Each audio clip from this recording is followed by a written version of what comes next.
Nico et Julie. Paranormal, ça fait un peu peur quand même. Mais on adore ça. 8FM. Les amis, soyez les bienvenus. Pour ceux qui prennent l'émission en route, on est toujours sur Vibration et 8FM. Vous tombez bien parce que c'est la chronique de l'étrange qui va bientôt avoir lieu. Mais petit rappel les amis, si vous voulez faire comme Vanina et nous écrire pour passer dans l'émission, deux adresses, paranormal@vibration.fr ou paranormal@8fm.fr. Et maintenant, sans plus attendre, je laisse la parole à Julie. Pour cette chronique, cette dernière chronique de l'année déjà les amis, alors oui. Profitez-vous-en. D'ailleurs, je vous ai soigné pour le thème. Je me suis dit, qu'est-ce que je prends pour la dernière chronique J'ai pioché un petit peu dans mon petit sac comme ça d'affaires en attente et je me suis dit, bim, non pas un, mais des poltergeists. Oh là là là là, tu nous régales. N'est-ce pas Oh, des poltergeists. Eh oui. Alors là, première fois. Ah, tu vois, Ouais. je vous soigne. Imaginez un bureau ordinaire, plongé dans le quotidien administratif d'une petite ville allemande. Des documents qui s'empilent, des téléphones qui sonnent et une routine presque rassurante. Normal. Mais soudain, tout bascule. Des lampes vacillent, les téléphones deviennent incontrôlables et les objets commencent à se déplacer d'eux-mêmes. Ce lieu, c'est le cabinet d'avocats de Sigmund Adam à Rosenheim, et ces phénomènes inexpliqués vont marquer l'une des affaires de poltergeist les plus célèbres de l'histoire. Prêt à découvrir une histoire où la science, la peur et l'inconnu se croisent ? Oui. Je suis ravie. On est prêt. Alors tout commence en 1967, dans la ville tranquille de Rosenheim, en Allemagne de l'Ouest, une localité où la routine et la sérénité semblent immuables. Le cabinet de maître Sigmund Adam, avocat respecté, est un lieu austère, baigné dans l'atmosphère studieuse d'un travail administratif ordinaire. Pourtant, à l'automne de cette année-là, cette tranquillité vole en éclats. Les premiers incidents sont subtils. Des lampes fluorescentes se mettent à clignoter sporadiquement, comme si elles étaient animées d'une vie propre. Les employés, au début, haussent les épaules, attribuant cela à des défaillances électriques. Normal. Oui. Mais les anomalies deviennent rapidement plus troublantes. Les téléphones commencent à composer seuls des numéros, souvent les mêmes, sans que personne ne les manipule. Moins cool. Moins normal. Parfois, les sonneries résonnent en cascade, créant une cacophonie qui met les nerfs des employés à vif. L'ambiance change. Ce qui était un espace de travail ordonné devient un lieu imprégné d'un malaise palpable. Ces bizarreries ne s'arrêtent pas là. Les objets semblent eux aussi s'animer. Des tiroirs glissent hors de leurs meubles avec une lenteur inquiétante. Des tableaux se détachent des murs pour s'écraser au sol et des fournitures de bureau disparaissent inexplicablement pour réapparaître ailleurs. Tiens. Ces manifestations défient toute logique, plongeant les employés dans une confusion croissante. Le sentiment d'insécurité gagne du terrain, alimenté par des événements qui, bien que discrets, paraissent volontairement orchestrés. Certains membres du personnel, terrorisés par ces phénomènes inexplicables, refusent catégoriquement de revenir travailler. Les discussions dans les couloirs ne portent plus sur les dossiers juridiques, mais sur des hypothèses de plus en plus fantasques. Esprit vengeur, énergie mystérieuse ou même farce malveillante. Maître Adam, un homme de raison peu enclin à croire à l'irrationnel, commence à se poser des questions. Pour lui, il est temps d'agir. Décidé à ramener l'ordre dans son cabinet, il fait appel à des experts techniques pour démêler ce qui, à ses yeux, ne peut être qu'une série de coïncidences ou un problème technique à résoudre. Le cabinet fait appel à des électriciens et à des ingénieurs pour étudier le phénomène. Tous les circuits électriques sont vérifiés, les installations inspectées, mais rien d'anormal n'est détecté. Pourtant, les perturbations continuent, plongeant les experts dans l'incompréhension la plus totale. C'est alors que le docteur Hans Bender, un parapsychologue renommé de l'université de Fribourg, est appelé pour enquêter. Connu pour son expertise en phénomènes paranormaux, Bender est immédiatement intrigué. Il installe un arsenal d'équipements dans le cabinet. Et ça, je sais que ça va te parler, Nico. Ah oui. Des caméras à détection de mouvement, des capteurs électromagnétiques et des enregistreurs sonores sophistiqués pour capturer le moindre détail. Les résultats obtenus par son équipe dépassent toutes les attentes. Les caméras immortalisent des scènes troublantes. Des lustres qui se balancent violemment sans qu'aucune vibration ne soit détectée dans le bâtiment. Des tiroirs qui s'ouvrent lentement comme tirés par une main invisible et des tableaux qui se détachent pour effectuer des rotations étranges avant de chuter au sol. Alors ça, c'est très bizarre quand même. Et le plus fort, c'est que ça a été capté. Ouais. L'une des découvertes les plus stupéfiantes provient des relevés électriques.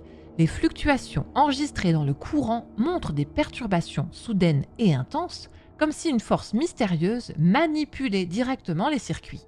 À un moment donné, les instruments mesurent une surcharge qui aurait dû entraîner une coupure générale, mais le système continue de fonctionner comme si les lois de la physique avaient été suspendues. Les employés, de plus en plus terrifiés, on les comprend, rapportent également d'autres incidents troublants.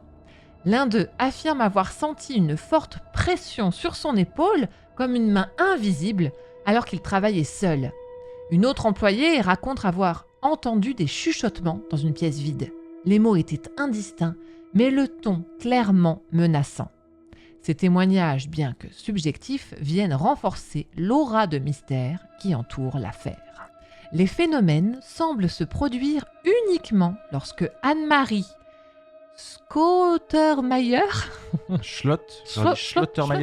Schlottermeyer, allez Anne-Marie, une jeune standardiste de 19 ans, est présente.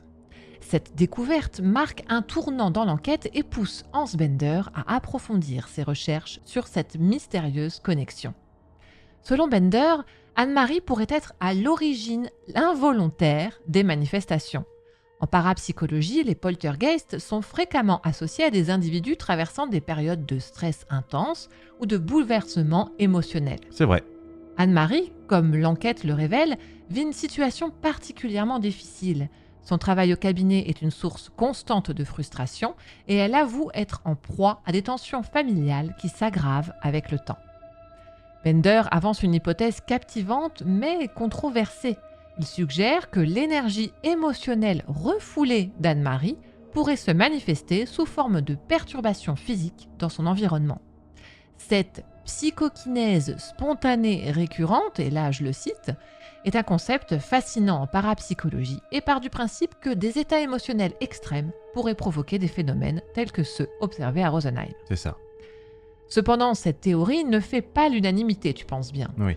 Certains pensent qu'Anne-Marie, loin d'être une victime inconsciente, pourrait manipuler intentionnellement les événements pour attirer l'attention. Ces soupçons sont renforcés par son rôle central dans chaque manifestation. Pourtant, aucune preuve concrète n'a jamais été trouvée pour étayer ces accusations.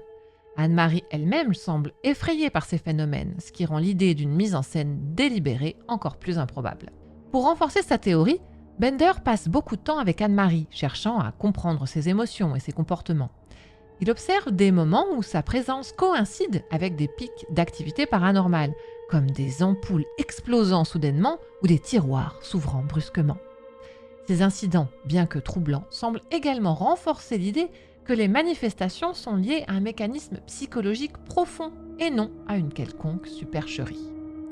Ce lien énigmatique entre Anne-Marie et les phénomènes paranormaux place cette jeune femme au cœur d'une affaire où science et mystère s'entrelacent, laissant une empreinte indélébile dans l'histoire des poltergeists. Les phénomènes atteignent leur paroxysme en décembre 1967, transformant le cabinet en une véritable scène de chaos surnaturel. Les lustres du bureau se mettent soudainement à balancer si violemment qu'ils menacent de se décrocher à tout moment, projetant des ombres dansantes sur les murs. Les téléphones, comme possédés, sonnent de manière désordonnée, parfois en émettant des tonalités impossibles à reconnaître. Même les machines à calculer semblent s'animer d'une vie propre, imprimant des séries infinies de chiffres dénués de sens, comme un code mystérieux venu d'un autre monde. Incroyable. L'un des événements les plus glaçants survient sous les yeux horrifiés des employés et des enquêteurs. Un tableau se soulève lentement du mur, comme s'il était porté par une main invisible. L'instant semble durer une éternité avant que l'objet ne retombe avec un fracas assourdissant. Ce moment précis, immortalisé par les équipements de Hans Bender, deviendra l'un des événements les plus troublants de cette affaire, accréditant l'idée qu'il ne s'agissait pas simplement d'imagination ou de supercherie. Face à ces manifestations de plus en plus inquiétantes, le cabinet est contraint de fermer temporairement ses portes. Les employés, déjà à bout de nerfs, refusent catégoriquement de revenir sur les lieux, leur peur ayant atteint un point de non-retour. Quant à Anne-Marie, son départ devient inévitable.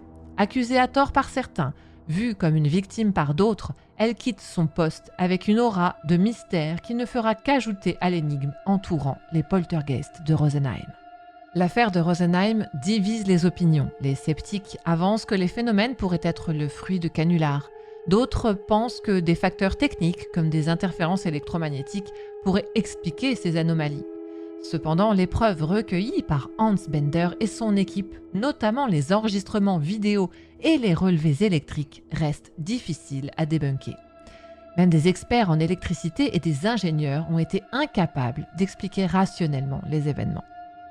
Aujourd'hui encore, l'affaire des poltergeists de Rosenheim reste l'une des plus documentées de l'histoire. Elle est citée comme un cas emblématique de phénomènes paranormaux où la science et l'inexpliqué se sont affrontés. Alors, que penser des poltergeists de Rosenheim ? Une farce élaborée, une énigme scientifique ou une véritable intrusion du surnaturel dans notre monde ? À vous de juger, chers auditeurs, mais une chose est sûre, le mystère, lui, reste intact.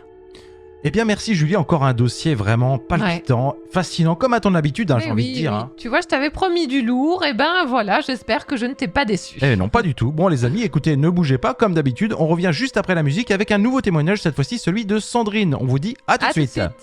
Venez témoigner de vos expériences étranges sur Vibration avec Nico et Julie. Paranormal, 22h-23h sur Vibration.